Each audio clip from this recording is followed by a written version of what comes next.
talk to you this morning. The journey I'm going to take you on is, and the stories I'm going to tell and share with you are incidences, they're some of New Zealand's history that I've been fortunate to be part of. And so this is not talking to you about a piece of research or about observing remotely some of the things that have gone on in New Zealand. I've had the good fortune to be really part of this. And when I do in-depth training on this, sometimes I cry.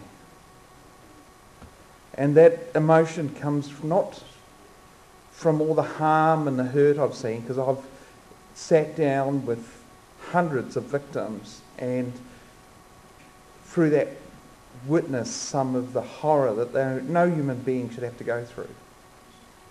But that emotion comes from the healing that I've experienced, both from the victim and from the offenders. Professor Howard Zare said the New Zealand model of family group conferencing, when it's done as it's designed to be, is probably the most restorative process in the world. And it's because it's not just about putting right with the victim, it's about restoring the young person with their family and the young person and their family with the community. So it's a bigger than victim-offender mediation. New Zealand didn't develop this process for restorative justice. It wasn't even on our minds. We were being challenged by the Maori people in New Zealand because 86% of people that were incarcerated in New Zealand were Maori, and they only made up 10% of the population. And they accused us of being institutionally racist. And at first I didn't understand what that meant. And I said, I'm not racist. But they weren't saying I was racist. They were saying that our institutions were racist. They were developed on the values of one culture. And that's exactly what they were. And when they pointed out to us that the triangle that made up that institutional racism, it was our government, our religions, and our education institutions. They set the values of our institutions. I wrote a paper when I was studying at university about pride versus mana. And mana is the Maori equivalent to pride, but in a far deeper way. And the pride of the European and colonising New Zealand gave no value to the culture that they ended up destroying in many ways. Now, New Zealand has had a number of firsts in the world. Sometimes when you get feedback, people think, in fact, when I moved to Australia, I remember one of the young women there saying to me, the women in New Zealand run around topless and in grass skirts.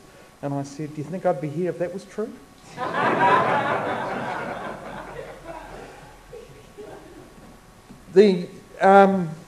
New Zealand has a very good education system, and we've led the way in some surprising ways for a small country. We've become a big voice in the world for our size. We're the mouse that roared.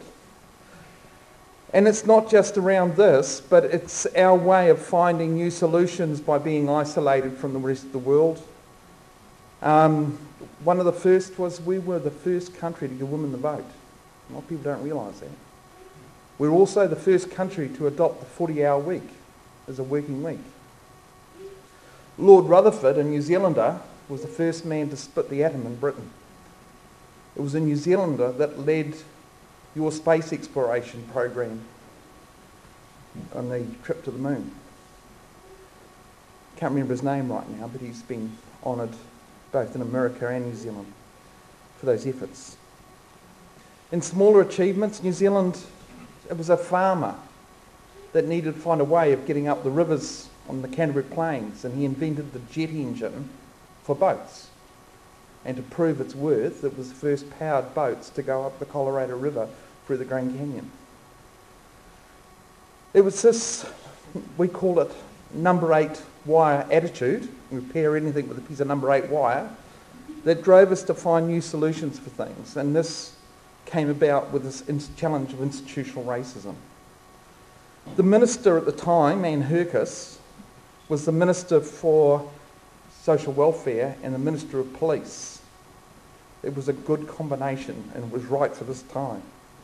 It was right for this time because we needed to do things differently. And so she asked for a ministerial report to be done on what Māori felt needed to happen. That report, when it was finished, was called Pāo Te Aratu, The New Dawn. When I read this, I didn't quite agree with some of the comments that were made from my perspective, but I'm sure that in what they were talking about was true, but hard to accept some of those truths. But there was 13 recommendations in that, and when I read through the recommendations of that report, I thought, my God, all they're asking for is good practice. That's all they were asking for. 3 of the recommendations I'm going to share with you today. The first one is, let the extended family have a say in what's happening to young children. Grandparents are saying, our kids are taken into custody of the state and we don't even know about it. That they were being lost not only to the families, but those young people were being lost to their culture. And so that was one of the challenges, that in a forum, appropriate forum, that families have a say in what's happening with young people. The other recommendation was provide joined up services for families. That services tended to be fragmented. We needed to work together in partnership and not in silos. And it was also part of the same recommendation, but the third point that was really strong was capture the resources of the extended family and the community at large to address the issues. Pretty common sense sort of statements. But it's those statements that brought about in New Zealand the family group conference process. It's used both in welfare for children and in youth justice. And from that, it's grown into other areas in New Zealand. We now use it, restorative justice in schools. We have restorative justice conferences for adult offenders. We have a Sentencing Act that allows judges to take into account restorative justice outcomes when sentencing. And in the youth justice, which is the most advanced, unless a young person is arrested and the grounds for arrest are actually in our legislation, unless the young person is arrested, the police cannot lay the charges in court until a family group conference has been held. And if it is laid in court, a judge can't sentence a young person unless a family group conference has been held. So it's actually written into our legislation. The result of this is we do about 7,000 of these a year. So we've gained a lot of experience in doing this. We've seen what's good practice and what's bad practice.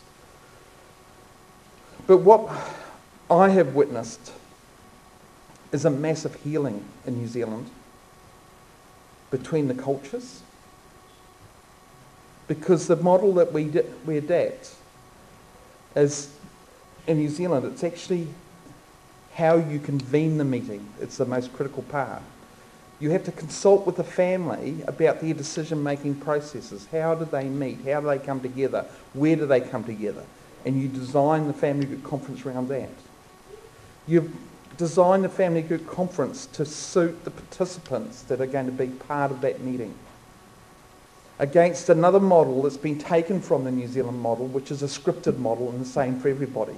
That's getting back to institutional racism, saying the same model suits everyone. We find that a little bit painful because we actually struggle to move away from that. The success that I've been able to witness in this model, I'm going to share through some stories. And the first story is about a mother I met with whose daughter had been charged with